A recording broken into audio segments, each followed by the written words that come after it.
جرمنی سے ہی ایک اور سوال ہے، اس میں انہوں نے 3 حدیثیں پیش کی ہیں اور ان کے حوالے سے سوال کیا ہے۔ کہتے ہیں کیا وہ حدیث جس میں یہ فرمایا گیا ہے کہ علماء امتی کا انبیاء بنی اسرائیل کا اطلاق امت مرحومہ کے سبھی فرقوں پر ہوگا یا کسی ایک پر؟ دوسری حدیث جس میں کہا گیا ہے کہ علماء آسمان کے نیچے بدترین مخلوق ہوں گے، سوال اٹھتا ہے کہ متذکرہ بالا دونوں احادیث کا آپس میں ٹکرا جانا معلوم ہوتا ہے۔ اسی طرح تیسری حدیث فرقوں والی جنتی فرقہ کی حدیث کے مطابق سبھی کے سبھی لوگ جنت میں جائیں گے، کیا بدترین مخلوق والی حدیث سے روک تو نہیں بنے گی؟ کنفیوز کر رہے ہیں۔ اگر وہ دوسری حدیث کے الفاظ صحیح لکھ دیتے تو اسی سے سوال حل ہو جاتا۔ جس حدیث میں حضرت اقدس محمد مصطفیٰ صلی اللہ علیہ وآلہ وسلم کے یہ فرمانے کا ذکر ہے کہ علماء امتی کا انبیاء بنی اسرائیل، وہاں اس امت کے علماء کو انبیاء بنی اسرائیل کے مشابہ قرار دیا گیا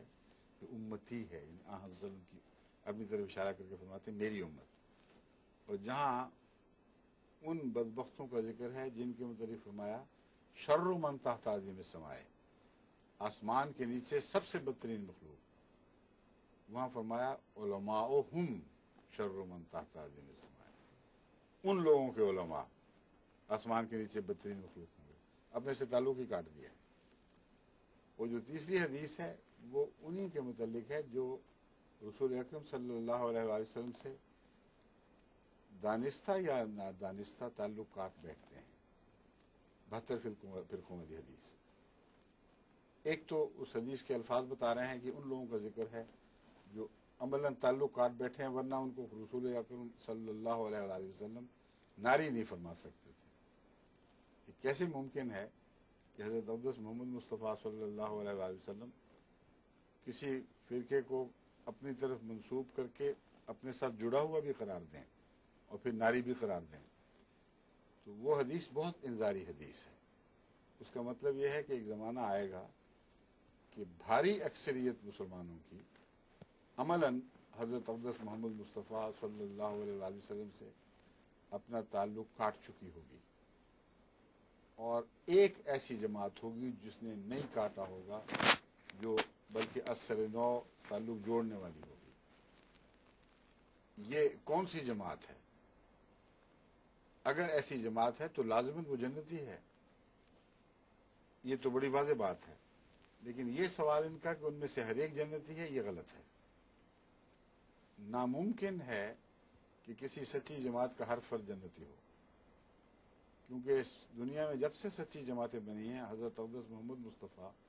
صلی اللہ علیہ وآلہ وسلم نے جو جماعت پیدا کی اس سے زیادہ سچی جماعت ممکن نہیں تھی۔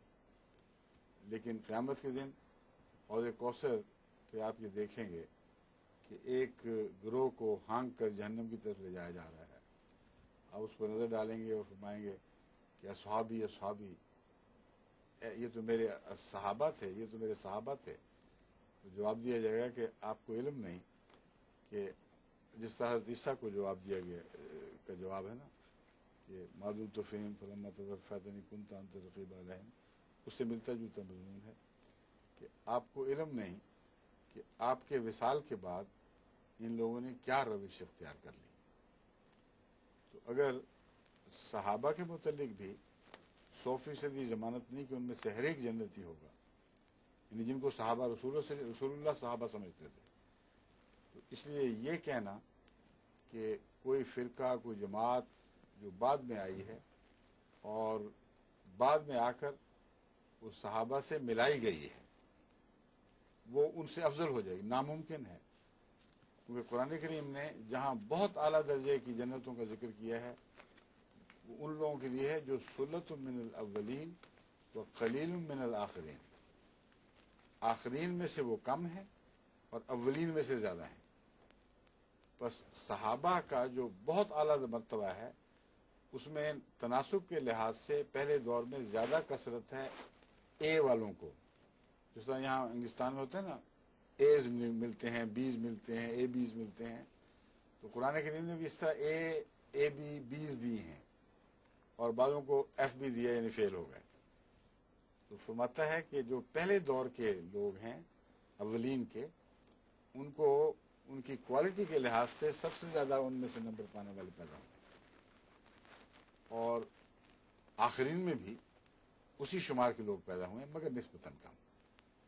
لیکن جہاں تک عام فیض کا ہے، 20 کا تعلق ہے، وہاں فرمایا کہ کثرت سے پہلوں میں بھی، کثرت سے بعد میں بھی۔ بس یہ خیال کر لینا کہ جو بعد کے آنے والے ہیں وہ پہلوں سے مرتبے میں بڑھ کر ایسے مقام کو پہنچ جائیں کہ نعوذ باللہ من ذالک، پہلوں میں تو بعض جہنمی بھی نکلے اور ان میں کوئی نہ نکلے، بالکل جھوٹ اور بےہودہ لغو خیال ہے، اس سے توبہ کرنی چاہیے اگر دماغ میں کسی گوشے میں داخل ہو گیا ہو۔ ہم جانتے ہیں احمدی گھرانے والے بہت سے ہیں جو ابھی تک اپنی اصلاح نہیں کر سکے، میرے خود بھی نہیں سنتے آپ، کتنا میں زور دیتا ہوں کہ خدا کے لیے اپنی اصلاح کرو اور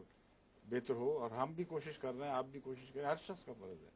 دن بدن اپنے آپ کو سنوارنے کی کوشش کرے۔ تو اس پہلو سے آپ کا سوال کا جواب یہ، دوسرے پہلو کا بھی یہ جواب ہے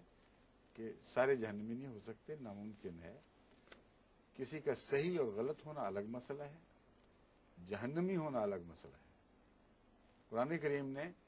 یہود اور نصارہ کے غلط ہونے کی وضاحت فرما دی ہے کہ وہ اب صحیح نہیں رہے، غلط ہو چکے ہیں۔ اس کے باوجود فرماتا ہے کہ ان میں سے بعض جو سچے دل سے خدا پر ایمان لاتے، یوم آخرت پر ایمان لاتے، نیک اعمال بجا لاتے، ان کے اوپر ان کو کوئی خطرہ نہیں ہے، ان کے